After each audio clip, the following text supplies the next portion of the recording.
People are always asking me, Plat, what do you think about chorizo? How do you feel about chorizo? How is chorizo? And I always respond the exact same way. All right, it's my favorite type of burrito. But today we're talking about CHIZURU. So CHIZURU is the brand new character that they just added. I have played maybe 3 chaos runs with her, and I understand I'm not an expert, okay? But I wanted to give my first impressions. I have leveled her up to 60. I even got her partner.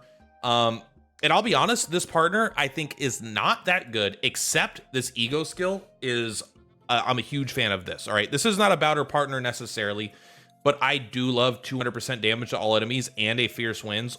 Oh, give it to me. I like this a lot. I actually think I would use this on, I would even use this on Yuki, even giving up the passives, I think. And I'm probably gonna use it on everybody. I really like this partner myself, but I'm an ego skill main. So, CHIZURU here, I'm not gonna lie. All right, let's not beat around the bush. Let's get straight in there. I think she is significantly better than Yuki.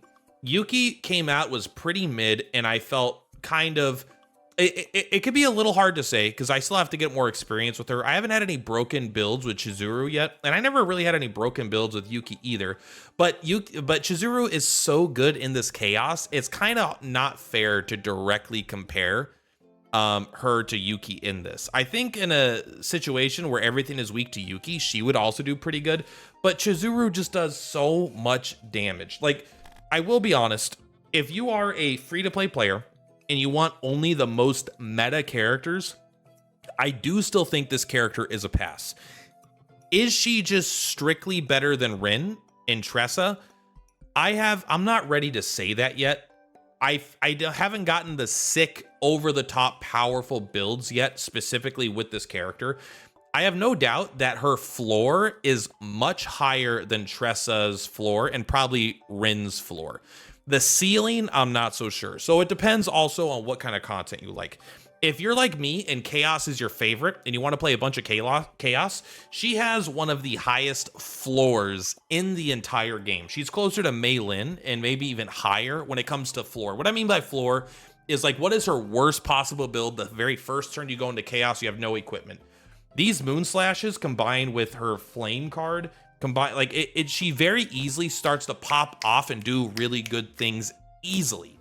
So her floor is very high.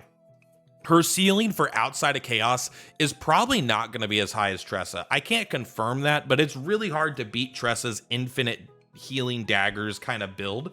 So I am not sure yet exactly where the ceiling is going to fall. So I don't think she's a must pull. I'm going to be just straight up about that. I don't think she's a must pull. If you have Tressa and if you have a completely built Tressa, they do essentially the same job in different ways. Tressa has to use a lot more cards. She's less consistent, I would say.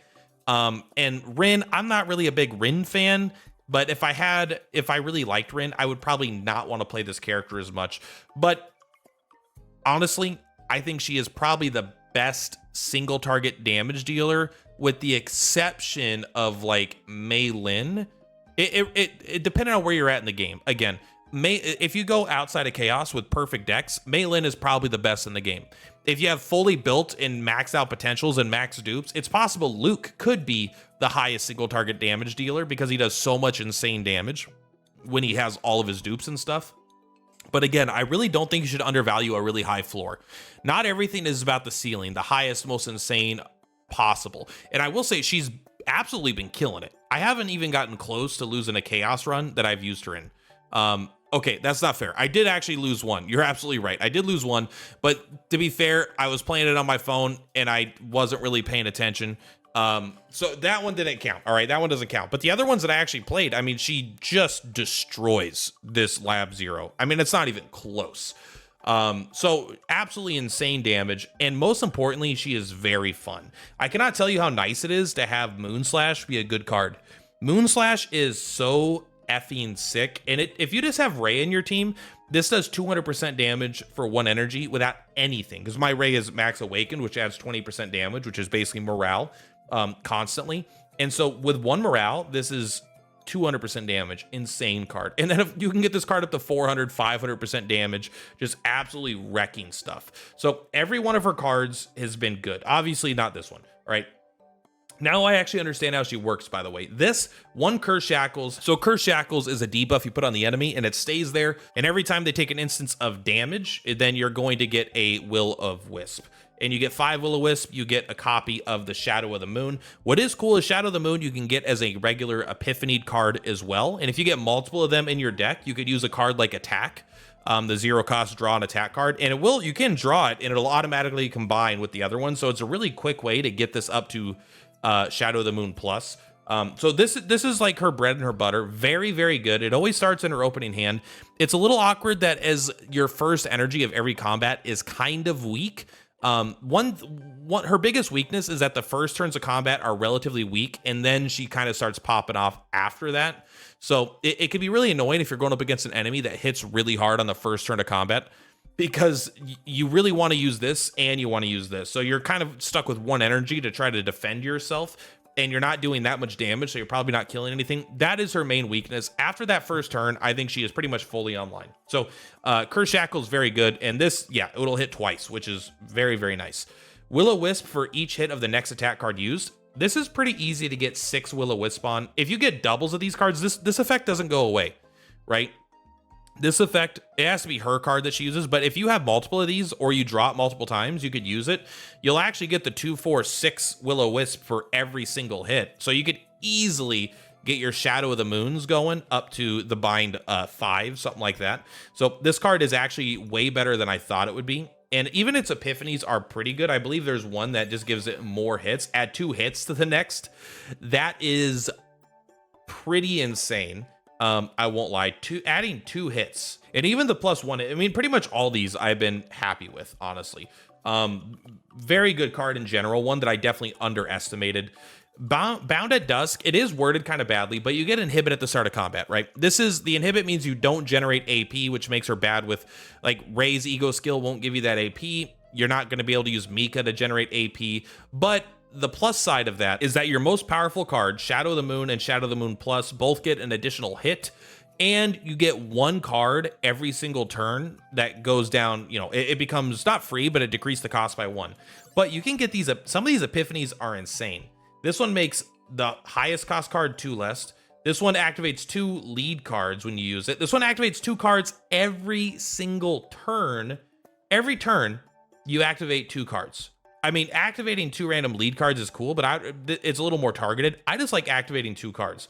But you can also make it so 2 of your cards get 1 cost. So it's kind of like having 5 energy every single turn, always. These are all very, very powerful. And honestly, again, after that first turn, you get to kind of make up for the fact, because she basically generates an energy every turn. Kind of. You don't get to choose the card, but it is making 1 card a little bit cheaper, so it's effectively going to work like an extra energy every single turn, which is a very powerful skill. Then Oni Hunt, this card's just crazy. Great damage. Absolutely a card that I want more and more of. 3 hits, has haste, increases the damage of your next buying card, which also has multiple hits. This card has been killer. And Shadow of the Moon, this is like her main thing. By getting Curse Shackles on enemies, you get bind stacks when you hit them every time, or you get Will-O-Wisp. Every 5 Will-O-Wisp, you get one of these. These cards start combining, and it goes up to a total of 5. Once it hits at least 3, then it gets Shadow of the Moon Plus, and it's just going to get a little bit stronger from bind 3 to 4 to 5. But bind 3 is the big one. That's where you get the additional hit, the extra damage, the extra healing. And you're pretty much safe to use it at this point. You'll even use it before this at sometimes, but it's not usually what you're trying to do. But sometimes it's better just to use it, so you're using your energy. Sometimes you could just get a kill with this. It's still, even though it says it's low damage, it is going to hit twice because of having Bound at Dusk for pretty much the entire fight, right? You start with that. And so this will actually hit twice. And if it gets up to bind 2, it goes up to, what, 75% twice. So it's still like, it's not better than a Moon Slash, because Moon Slash is really good, but it is a pretty reasonable use of energy. And her ego skill is like what I thought. It goes through the roof very, very quickly. It doesn't go up plus 500%. It's like a 50% each time. So like this gets to like 700, 800, 900% damage pretty easily. It does have, the fight has to go on for a little bit. It may still be worse than Magna's. It's hard to say, because Magna can get up to 10 stacks very easily, but she could also, if you go up against enemies that hit a lot, it could be hard for her to actually maintain those 10 and actually use it. Whereas this is gonna just get stronger over the course of the fight until you actually use it.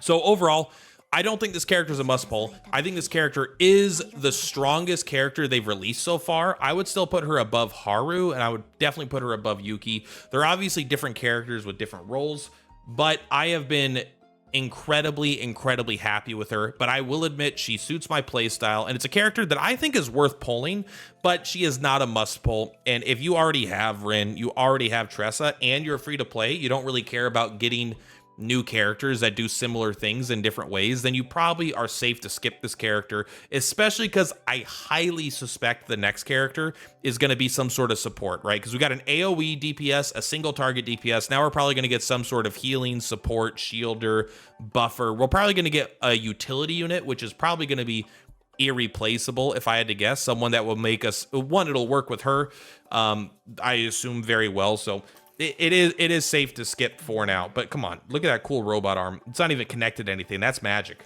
So that's where I sit. That's my first impressions. I will go over a more detailed video when I actually have like a lot of runs with her under my belt, and when I actually get a chance to use just her and more teams. I'm going to try Magna and Luke as my next team, which I'm very excited for.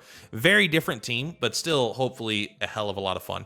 Anyway, that's all for this one. Much love for Platypuses per Platypus. I will see you on the flip-flops. Bye!